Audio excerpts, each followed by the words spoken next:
2026 अधिक ज्येष्ठ मास दिवस 28 पुरुषोत्तम मास महात्म्य कथा 28 वैकुंठ जात्रानी कथा भाग 1 પ્રાચીન સમયમાં એક સુંદર નગરમાં ધર્મનિષ્ઠ બ્રાહ્મણ રહેતા હતા. તેઓ ભગવાન શ્રીહરિના પરમ ભક્ત હતા. તેમના ઘરમાં ધનસંપત્તિ ઓછી હતી, પરંતુ ભક્તિ અને સંતોષનો અખૂટ ભંડાર હતો. રોજ સવારમાં સ્નાન કરીને તેઓ ભગવાન વિષ્ણુની પૂજા કરતાં, ગાયત્રી જપ કરતાં અને ભક્તોને કથા સંભળાવતા. બ્રાહ્મણની પત્ની પણ અત્યંત પતિવ્રતા અને ધાર્મિક હતી. બંને પતિ પત્નીનું જીવન ભજન, પૂજન અને સત્કર્મોમાં જ પસાર થતું હતું.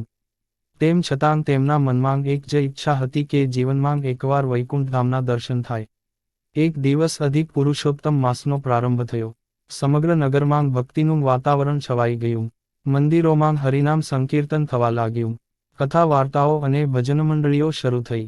બ્રાહ્મણે પણ આ પવિત્ર માસનું વિશેષ વ્રત કરવાનો સંકલ્પ લીધો. દરરોજ પ્રાતઃકાળે તેઓ નદીમાં સ્નાન કરતાં, તુલસી પૂજન કરતાં અને શ્રીકૃષ્ણ શરણં મમ મંત્રનો જપ કરતાં. તેમની પત્ની ઉપવાસ, દાન અને દીપદાન કરીને ભગવાનને પ્રસન્ન કરવાનો પ્રયત્ન કરતી. એક રાત્રે બ્રાહ્મણને અદ્ભુત સ્વપ્ન આવ્યું. તેમણે જોયું કે આકાશમાંથી દિવ્ય પ્રકાશ ઉતરી રહ્યો છે. તે પ્રકાશમાંથી 4 ભુજાવાળા ભગવાન શ્રીવિષ્ણુ પ્રગટ થયા. તેમના હાથમાં શંખ, ચક્ર, ગદા અને પદ્મ શોભી રહ્યા હતા. ભગવાને મધુર વાણીમાં કહ્યું, હે ભક્ત, તું અધિક પુરુષોત્તમ માસનું વ્રત અત્યંત શ્રદ્ધાથી કરી રહ્યો છે. હું તારી ભક્તિથી પ્રસન્ન છું. આ માસ પૂર્ણ થયા પછી તને વૈકુંઠ યાત્રાનું પુણ્ય પ્રાપ્ત થશે. સ્વપ્નમાંથી જાગીને બ્રાહ્મણ અત્યંત આનંદિત થયા. તેમણે પોતાની પત્નીને આખી વાત કહી. બંનેએ ભગવાનનો આભાર માન્યો અને વધુ ભક્તિપૂર્વક વ્રત કરવાનું શરૂ કર્યું. થોડા દિવસો પછી નગરમાં એક મહાત્મા પધાર્યા. લોકો તેમના દર્શન માટે ઉમટી પડ્યા. બ્રાહ્મણ પણ તેમની પાસે ગયા અને વિનમ્રતાથી પૂછ્યું, હે ગુરુદેવ, વૈકુંઠધામ કેવી રીતે પ્રાપ્ત થાય? મહાત્માએ કહ્યું, હે બ્રાહ્મણ, વૈકુંઠધામ પ્રાપ્ત કરવા માટે માત્ર તીર્થયાત્રા પૂરતી નથી. મનની શુદ્ધિ, ભગવાન પ્રત્યે અડગ ભક્તિ, દયા, સત્ય અને સેવાભાવ જરૂરી છે. જે પુરુષોત્તમ માસમાં ભગવાનનું સ્મરણ કરે છે, દાન કરે છે અને કથા સાંભળે છે, તેના માટે વૈકુંઠના દ્વાર ખુલ્લા થઈ જાય છે. આ ઉપદેશ સાંભળીને બ્રાહ્મણના હૃદયમાં નવી પ્રેરણા જાગી. તેમણે નક્કી કર્યું કે જીવનના દરેક ક્ષણે ભગવાનનું સ્મરણ કરશે. સમય પસાર થતો ગયો. અધિક માસના અંતિમ દિવસો નજીક આવ્યા. બ્રાહ્મણ અને તેમની પત્ની રોજ ગરીબોને અન્નદાન કરતા, ગાયોને ઘાસ ખવડાવતા અને ભક્તોને પાણી પીવડાવતા. સમગ્ર નગરમાં તેમની ભક્તિની ચર્ચા થવા લાગી. અંતિમ એકાદશીના દિવસે બંનેએ નિર્જળ ઉપવાસ કર્યો. આખી રાત ભગવાનના નામનું સંકીર્તન કર્યું. મધ્યરાત્રિના સમયે તેમના ઘરમાં દિવ્ય પ્રકાશ ફેલાયો. આસપાસ સુગંધિત પવન વહેવા લાગ્યો. ત્યારે આકાશમાંથી એક દિવ્ય વિમાન ઉતરતું દેખાયું. આગળ ભાગ 2 માં વૈકુંઠ વિમાનનું આગમન, યમદૂતો અને વિષ્ણુદૂતોનો પ્રસંગ તથા વૈકુંઠ યાત્રાનું અદ્ભુત વર્ણન આવશે. 2026 અધિક જ્યેષ્ઠ માસ દિવસ 28 પુરુષોત્તમ માસ મહાત્મ્ય કથા 28 વૈકુંઠ જાત્રાની કથા ભાગ 2 મધ્યરાત્રિનો સમય હતો. બ્રાહ્મણ અને તેમની પતિવ્રતા પત્ની ભગવાન શ્રીહરિના નામનું સંકીર્તન કરી રહ્યા હતા. અચાનક તેમના ઘરમાં દિવ્ય તેજ પ્રસરી ગયું. સમગ્ર વાતાવરણ સુગંધિત બની ગયું. આકાશમાં દુંદુભીના નાદ સંભળાવા લાગ્યા અને દેવગણો પુષ્પવર્ષા કરવા લાગ્યા. બ્રાહ્મણે ઘરની બહાર નજર કરી તો આકાશમાંથી એક અતિ સુંદર દિવ્ય વિમાન ઉતરતું દેખાયું. તે વિમાન સોના, મણિ અને રત્નોથી શોભતું હતું. તેની ચારે બાજુથી દિવ્ય પ્રકાશ નીકળી રહ્યો હતો. તેમાં બેઠેલા શ્રીહરિના પાર્ષદોના મુખ પર અદ્ભુત કાંતિ હતી.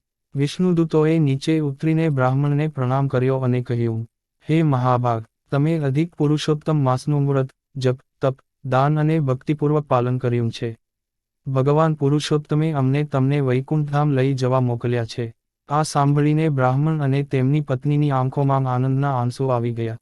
તેઓ ભગવાનની કૃપાનો વિચાર કરીને ગદગદિત થઈ ગયા. પરંતુ એ જ સમયે એક અદ્ભુત ઘટના બની. આકાશના બીજા ભાગમાંથી ભયંકર સ્વરૂપવાળા કેટલાક યમદૂતો પ્રગટ થયા. તેમના હાથમાં પાશ અને દંડ હતા. તેમની આંખો અગ્નિ જેવી લાલ હતી. તેઓ ગર્જના કરતા બ્રાહ્મણ તરફ આગળ વધ્યા. યમદૂતોએ કહ્યું, આ જીવને ભૂતકાળમાં કેટલીક નાની મોટી ભૂલો કરી છે. તેથી તેને યમલોકમાં લઈ જવાનો અમારો અધિકાર છે. વિષ્ણુદૂતોએ સ્મિત સાથે જવાબ આપ્યો, સાચું છે કે માનવજીવનમાં ભૂલો થાય છે. પરંતુ જે ભક્ત અધિક પુરુષોત્તમ માસમાં ભગવાનનું શરણ લે છે, તેના પાપો શ્રીહરિની કૃપાથી નષ્ટ થઈ જાય છે.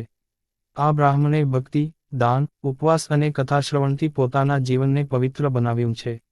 યમદૂતોએ વાંધો ઉઠાવ્યો, શું માત્ર વ્રત કરવાથી બધા પાપો નાશ પામી શકે? ત્યારે વિષ્ણુદૂતોએ શાસ્ત્રોનું પ્રમાણ આપતાં કહ્યું, જે ભક્ત અધિક માસમાં પુરુષોત્તમ ભગવાનનું સ્મરણ કરે છે, ગરીબોને અન્નદાન આપે છે, એકાદશીનું પાલન કરે છે અને હરિનામનો જપ કરે છે, તેના કરોડો જન્મોના પાપો ભસ્મ થઈ જાય છે. આવા ભક્ત પર યમરાજનો અધિકાર રહેતો નથી. વિષ્ણુદૂતોના તેજ અને શાસ્ત્રીય તર્ક સામે યમદૂતો નિઃશબ્દ બની ગયા. તેમણે બ્રાહ્મણને નમન કર્યું અને યમલોક તરફ પરત ફરી ગયા. બ્રાહ્મણ આ સમગ્ર દૃશ્ય જોઈને આશ્ચર્યચકિત થઈ ગયા. તેમણે વિષ્ણુદૂતોને પૂછ્યું, હે દેવદૂતો, ભગવાનની કૃપા કેટલી અપરંપાર છે. હવે મને વૈકુંઠધામનું દર્શન કરાવો. વિષ્ણુદૂતોએ તેમને અને તેમની પત્નીને દિવ્ય વિમાનમાં બેસાડ્યા. જેમ જ વિમાન આકાશમાં ઊંચે ઉડ્યું, તેમ તેમ પૃથ્વી નાની દેખાવા લાગી. તેઓ અનેક લોકોથી પસાર થયા. માર્ગમાં તેમણે દેવલોકના અદ્ભુત મહેલો જોયા, ગંધર્વોના મધુર ગીતો સાંભળ્યા, ઋષિ મુનિઓને ધ્યાનમાં લીન જોયા. થોડીવાર પછી વિમાન વિરજા નદીના કિનારે પહોંચ્યું. વિષ્ણુદૂતોએ જણાવ્યું, આ વિરજા નદી ભૌતિક અને આધ્યાત્મિક જગતની સીમા છે. જે આત્મા અહીં પહોંચે છે, તે જન્મ મરણના બંધનોથી મુક્ત થઈ જાય છે. બ્રાહ્મણ અને તેમની પત્નીએ વિરજા નદીને પ્રણામ કર્યા. પછી વિમાન વધુ ઊંચે ઉડવા લાગ્યું. હવે તેમને એક એવા લોકના દર્શન થવા લાગ્યા જ્યાં કોઈ દુઃખ ન હતું, કોઈ રોગ ન હતો, કોઈ વૃદ્ધાવસ્થા ન હતી. સર્વત્ર આનંદ, શાંતિ અને દિવ્ય પ્રકાશ છવાયેલો હતો. થોડા સમય પછી તેમને વૈકુંઠધામના ભવ્ય દ્વાર દેખાયા. તે દ્વારો હીરા, મણિ અને મુક્તાઓથી અલંકૃત હતા. ત્યાં દિવ્ય પાર્ષદો ભગવાનના નામનું ગાન કરી રહ્યા હતા. દ્વાર પાસે પહોંચતાં જ બ્રાહ્મણના હૃદયમાં અવિરનીય આનંદની લહેર દોડી ગઈ. તેમના શરીરે રોમાંચ છવાઈ ગયો. તેમની આંખોમાંથી પ્રેમાશ્રુ વહેવા લાગ્યા. વિષ્ણુદૂતોએ કહ્યું, હે ભક્ત, હવે તમે વૈકુંઠધામમાં પ્રવેશ કરવા જઈ રહ્યા છો, જ્યાં સ્વયં ભગવાન પુરુષોત્તમ નારાયણ પોતાના ભક્તોને દર્શન આપે છે. આ સાંભળીને બ્રાહ્મણ અને તેમની પત્ની ભાવવિભોર બની ગયા. આગળ ભાગ 3 માં વૈકુંઠધામનું દિવ્ય વર્ણન, ભગવાન પુરુષોત્તમના સાક્ષાત દર્શન અને આ કથાનો મહિમા આવશે. 2026 અધિક જ્યેષ્ઠ માસ દિવસ 28. પુરુષોત્તમ માસ મહાત્મ્ય કથા 28. વૈકુંઠ જાત્રાની કથા, ભાગ 3, સમાપન. વિષ્ણુદૂતોના માર્ગદર્શન હેઠળ બ્રાહ્મણ અને તેમની પતિવ્રતા પત્ની વૈકુંઠધામના દિવ્ય દ્વાર સુધી પહોંચ્યા. જેમ જેમ તેઓ આગળ વધતા ગયા તેમ તેમ તેમના હૃદયમાં ભક્તિ, આનંદ અને શાંતિનો અખૂટ પ્રવાહ વહેવા લાગ્યો. વૈકુંઠના દ્વાર પર દિવ્ય પાર્ષદો ઊભા હતા. તેમના મુખ પર અદ્ભુત તેજ ઝળહળતું હતું. સૌના હાથમાં શંખ, ચક્ર, ગદા અને પદ્મના ચિહ્નો શોભતા હતા. તેઓ મધુર સ્વરે નારાયણ, નારાયણ નો ગાન કરી રહ્યા હતા. દ્વાર ખુલ્યા અને બ્રાહ્મણે જે દૃશ્ય જોયું તે વર્ણનથી પર હતું. સર્વત્ર દિવ્ય પ્રકાશ છવાયેલો હતો. ત્યાં સૂર્ય કે ચંદ્રની જરૂર નહોતી, કારણ કે ભગવાનના તેજથી સમગ્ર ધામ પ્રકાશિત હતું. રસ્તાઓ મણિ અને મુક્તાઓથી બનેલા હતા. સુવર્ણ વૃક્ષો પર દિવ્ય પુષ્પો ખીલેલા હતા. તે પુષ્પોની સુગંધ ચારે બાજુ પ્રસરી રહી હતી. વૈકુંઠમાં અનેક સરોવરો હતા. તેમાં સુવર્ણ કમળો ખીલેલા હતા. હંસો, ચક્રવાક અને અન્ય દિવ્ય પક્ષીઓ મધુર કલરવ કરતા હતા. સરોવરોનું જળ અમૃત સમાન નિર્મળ અને શીતળ હતું. બ્રાહ્મણે જોયું કે ત્યાં અસંખ્ય મુક્ત આત્માઓ ભગવાનના ચરણોમાં સેવા કરી રહ્યા છે. કોઈ ભજન ગાઈ રહ્યા હતા, કોઈ સ્તુતિ કરી રહ્યા હતા અને કોઈ ભગવાનની લીલાઓનું ગાન કરી રહ્યા હતા.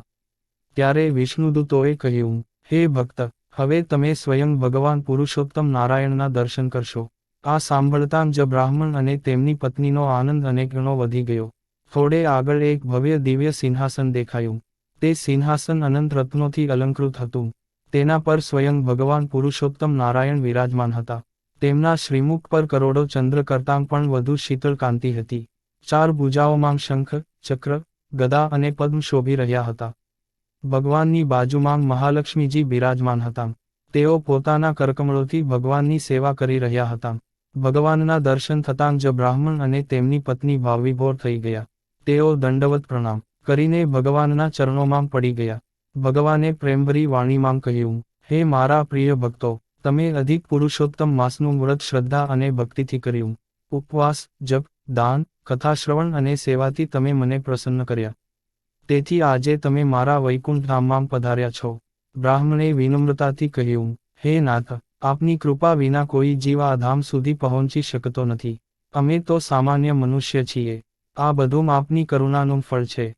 ભગવાન સ્મિત કરીને બોલ્યા, જે ભક્ત અધિક માસમાં મારું સ્મરણ કરે છે, એકાદશીનું પાલન કરે છે, તુલસી પૂજન કરે છે, ગરીબોને અન્નદાન આપે છે અને મારી કથાનું શ્રવણ કરે છે, તેના પાપો નષ્ટ થઈ જાય છે. હું એવા ભક્તને અંતે મારા ધામમાં સ્થાન આપું છું. આ પછી ભગવાને પોતાના કરકમળ બ્રાહ્મણ અને તેમની પત્નીના મસ્તક પર મૂક્યા. તરત જ તેમના અંદરના બધા સંસારિક સંસ્કારો દૂર થઈ ગયા અને તેઓ દિવ્ય સ્વરૂપ ધારણ કરીને ભગવાનની નિત્ય સેવામાં જોડાઈ ગયા. તે દિવસથી તેઓ વૈકુંઠ ધામમાં ભગવાનની સેવા કરીને અનંત આનંદનો અનુભવ કરવા લાગ્યા.